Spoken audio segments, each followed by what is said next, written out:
जय श्री लक्ष्मी नारायण दोस्तों। आप सभी माताओं बहनों को करवा चौथ के व्रत की हार्दिक शुभकामनाएं। आज का यह पवित्र दिन पति पत्नी के अटूट प्रेम, समर्पण और विश्वास का प्रतीक है। आज हम सभी प्रार्थना करते हैं कि माँ गौरी और भगवान शिव तथा करवा माता की कृपा से आप सभी के जीवन में दाम्पत्य सुख, शांति, समृद्धि का आशीर्वाद बरसे और आपके जीवन साथी की दीर्घायु हो। अब हम सभी करवा चौथ के व्रत की पावन कथा सुनेंगे, क्योंकि कथा श्रवण के बिना व्रत अधूरा माना जाता है।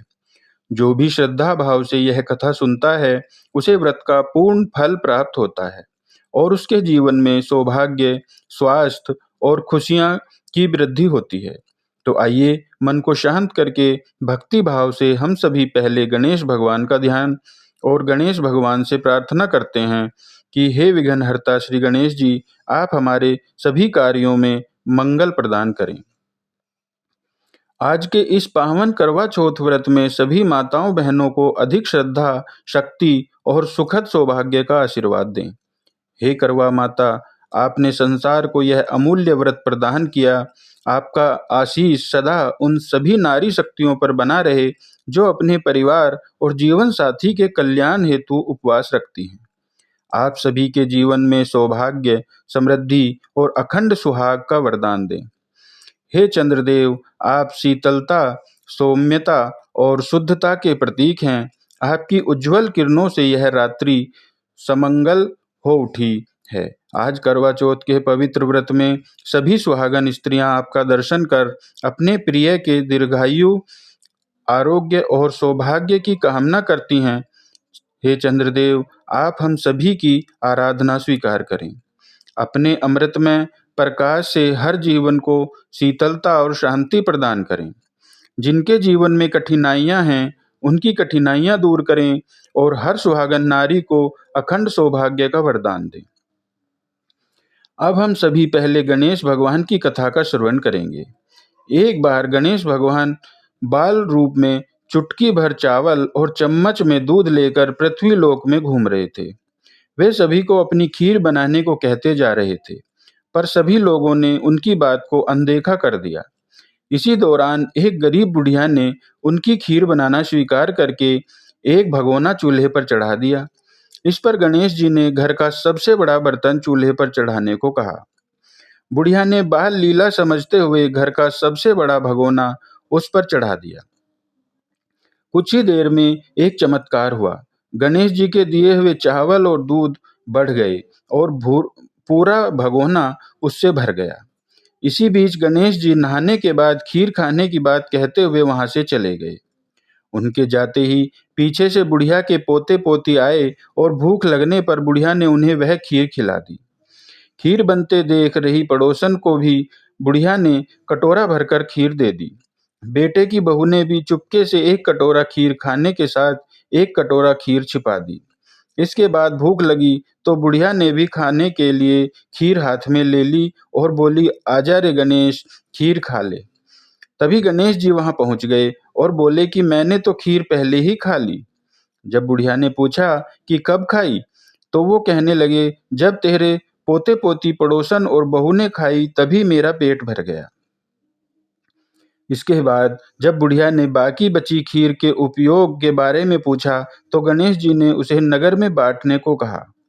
जब बुढ़िया ने खीर बांटी तो राजा को भी इसका पता लग गया।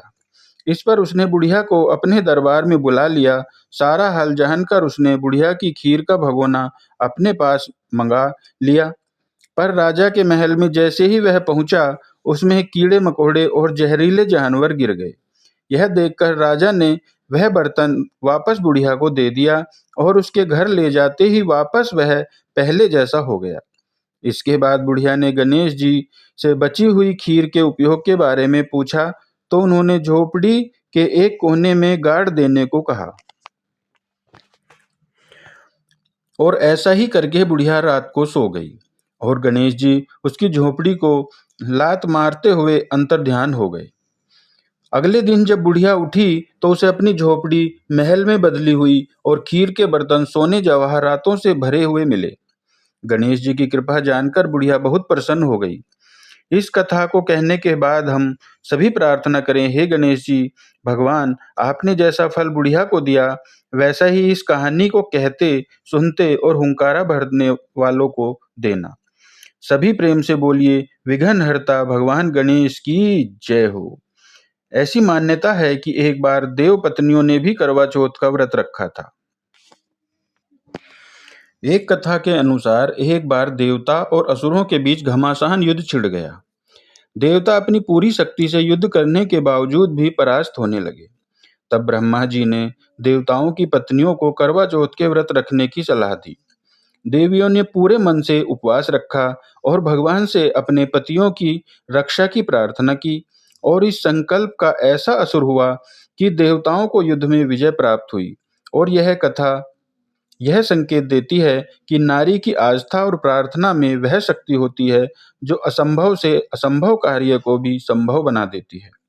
करवा चौथ के व्रत की दूसरी कथा के अनुसार एक बार करवा नाम की एक पतिव्रता धोबिन अपने पति के साथ तुंगभद्रा नदी के किनारे एक गांव में रहा करती थी। उसका पति बूढ़ा और निर्बल था। एक दिन वह जब नदी के किनारे कपड़े धो रहा था, तभी अचानक एक मगरमच्छ वहां आया और धोबी के पैर अपने दांतों से चबाकर उसे यमलोक की ओर ले जाने लगा। वृद्ध पति यह देखकर घबरा गया और जब उससे कुछ कहते न बना तो वह करवा करवा कहकर अपनी पत्नी को पुकारने लगा। पति की पुकार सुनकर करवा धोबिन वहां पहुंची तो उस समय वह मगरमच्छ उसके पति को यमलोक पहुंचाने ही वाला था। तब करवा ने कुछ संकल्प करके उस मगरमच्छ को कच्चे धागे से बांध दिया और मगरमच्छ को लेकर यमराज जी के द्वार पहुंची। उसने यमराज जी से अपने पति की रक्षा करने की गुहार लगाई और बोली, हे भगवान, मगरमच्छ ने मेरे पति के पैर पकड़ लिए हैं। आप इस मगरमच्छ को इसके अपराध के दंड स्वरूप नरक भेज दें। करवा की पुकार सुनकर यमराज जी ने कहा, अभी मगर की आयु शेष है और मैं उसे अभी यमलोक नहीं भेज सकता। इस पर करवा ने कहा, अगर आपने मेरे पति को बचाने में मेरी सहायता नहीं की तो मैं आपको श्राप दे दूंगी और नष्ट कर दूंगी। करवा का ऐसा साहस देखकर यमराज जी भी डर गए और मगर को यमपुरी भेज दिया। साथ ही करवा के पति को दीर्घायु होने की वरदान भी दिया। तभी से कार्तिक कृष्ण की चतुर्थी को करवा चौथ का व्रत रखा जाने लगा। करवा चौथ के व्रत की एक और अन्य कथा के अनुसार एक बार एक साहूकार था जिसके 7 लड़के, 7 बहुएं और एक लड़की थी। साहूकार के बेटे अपनी बहन से बहुत प्यार करते थे। समय आने पर साहूकार की बेटी का ब्याह हुआ, लेकिन उसका गोना अभी शेष था। इसी बीच कार्तिक मास के कृष्ण पक्ष की चतुर्थी तिथि आने पर साहूकार की बहुओं ने करवा चौथ का व्रत रखा। अपनी भाभियों को रखते देख साहूकार की बेटी ने भी चौथ का व्रत रखा। चौथ के व्रत से चंद्रमा देखकर ही व्रत खोलते हैं। रात को जब साहूकार ने बेटे भोजन अपनी रात को जब साहूकार के बेटे भोजन करने बैठे तो उन्होंने अपनी बहन से भी भोजन करने के लिए कहा। इस पर बहन ने बताया कि उसका आज करवा चौथ का व्रत है और वह भोजन चंद्रमा को अर्घ देकर ही कर सकती है, तभी कुछ खा पी सकती है। सबसे छोटे भाई को अपनी बहन की यह हालत देखकर उस पर बहुत तरस आया। उससे अपनी बहन की यह हालत नहीं देखी गई और वह अपने भाइयों की सलाह पर दूर पेड़ पर एक दीपक जलाकर जलने की ओर में रख कर बैठ गया और दूर से बहन को दिखाने लगा कि बहन देखो, चंद्रमा निकल आया है। छलनी की ओर में रखा दीपक चंद्रमा की तरह लगने लगा। वह ऐसा लग रहा था जैसे चतुर्थी का ही चांद हो। तब बहन ने अपनी भाभी से भी कहा, भाभी, चंद्रमा निकल आया है, आप व्रत खोल लो। लेकिन भाभियों ने उसकी बात नहीं मानी और अपना व्रत नहीं खोला। वहीं बहन को अपने भाइयों की चतुराई समझ में नहीं आई। ऐसे में उसने जलते हुए दिए को ही चंद्रमा समझकर उसे अर्घ दिया और जैसे ही वह भोजन करने बैठी और पहला कोर मुंह में डाला, तभी उसे छींक आ गई। दूसरा कोर मुंह में डाला तो उसमें बाल निकल आया और तीसरा कोर जैसे ही मुंह में डाला, तभी ससुराल से उसके पति की मृत्यु का समाचार उसे मिला। यह सुनकर वह बहुत दुखी हो गई। तब उसकी भाभियों ने उसे सच्चाई बताई कि उसके साथ ऐसा क्यों हुआ। व्रत गलत तरीके से टूटने के कारण करवा माता उससे नाराज हो गई हैं। तब साहूकार की बेटी अपनी ससुराल पहुंची और उसने यह संकल्प किया कि वह अपने पति का अंतिम संस्कार नहीं करेगी और अपने शिल्प से उन्हें पुनर्जीवित करा देगी। शोकाकुल होकर वह अपने पति के शव को लेकर 1 वर्ष तक बैठी रही और उसके ऊपर उगने वाली घास को इकट्ठा करती रही। उसने पूरे साल की चतुर्थी को व्रत किया और अगले साल कार्तिक कृष्ण चतुर्थी को करवा चौथ के व्रत के दिन फिर से उसने पूरे विधि विधान से करवा चौथ का निर्जला व्रत किया। फिर शाम को सुहागिनों ने अनुरोध किया कि यम सुई ले लो, फिर सुई दे दो और मुझे भी अपने जैसी सुहागिन बना दो, जिसके फलस्वरूप करवा माता और गणेश जी के आशीर्वाद से उसका पति पुनः जीवित हो गया। हे करवा माता, हे गणेश भगवान, जैसे आपने साहूकार की बेटी की सुनी वैसी ही सभी की सुनना। सभी का सुहाग अखंड रखना। सभी प्रेम से बोलिए करवा माता की जय हो। जय गणेश भगवान की जय। अब सुनिए गणेश भगवान और चौथ माता की आरती।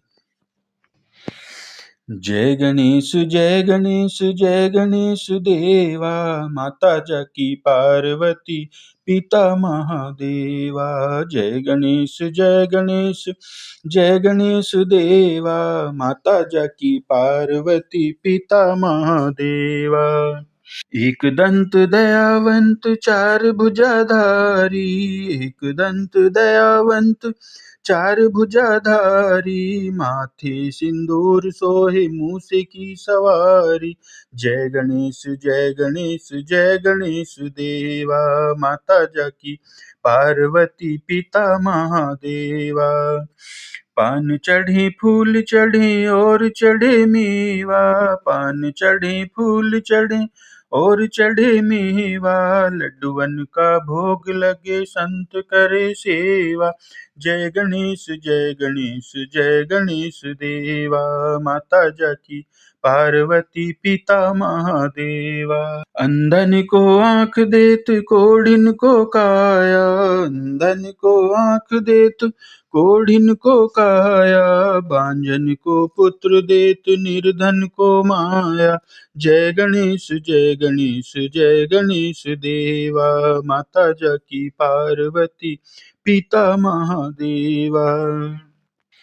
एक दंत दयावंत चार भुजाधारी, एक दंत दयावंत चार भुजाधारी, माथे सिंदूर सोहे प्रभु मस्तक सिंदूर सोहे मूसे की सवारी। जय गणेश जय गणेश जय गणेश देवा, माता जाकी पार्वती पिता महादेवा।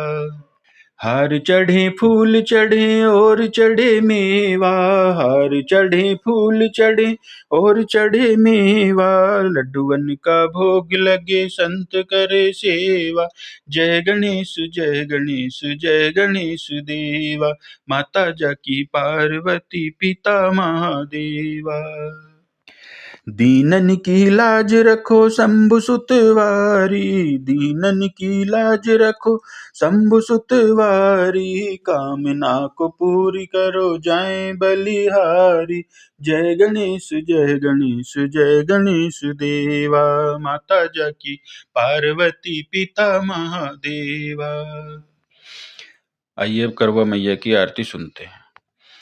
ओम जय करवा मैया, माता जय करवा मैया, जो व्रत करे तुम्हारा, जो व्रत करे तुम्हारा, पार करो नैया। ओम जय करवा मैया। सब जग की हो माता तुम हो रुद्राणी मैया, तुम हो रुद्राणी मैया। यश तुम्हारा गावत, यश तुम्हारा गावत जग के सब प्राणी। ओम जय करवा मैया। कार्तिक कृष्ण चतुर्थी को नारी व्रत करती, मैया जो नारी व्रत करती, दीर्घायु पति होवे, दीर्घायु पति होवे, दुख सारे हरती। ओम जय करवा मैया, होए सुहागन नारी, सुख संपत्ति पावे, मैया सुख संपत्ति पावे। गणपति जी बड़े दयालु, गणपति जी बड़े दयालु, विघ्न सभी नाशे। ओम जय करवा मैया। करवा मैया की आरती व्रत जो गावे मैया, व्रत कर जो गावे मैया, व्रत हो जाता पूरन, व्रत हो जाता पूरन, सब विधि सुख पावे। ओम जय करवा मैया, ओम जय करवा मैया, माता जय करवा मैया। जो व्रत करे तुम्हारा, जो व्रत करे तुम्हारा, ओम जय करवा मैया, ओम जय करवा मैया। पार करो नैया, ओम जय करवा मैया।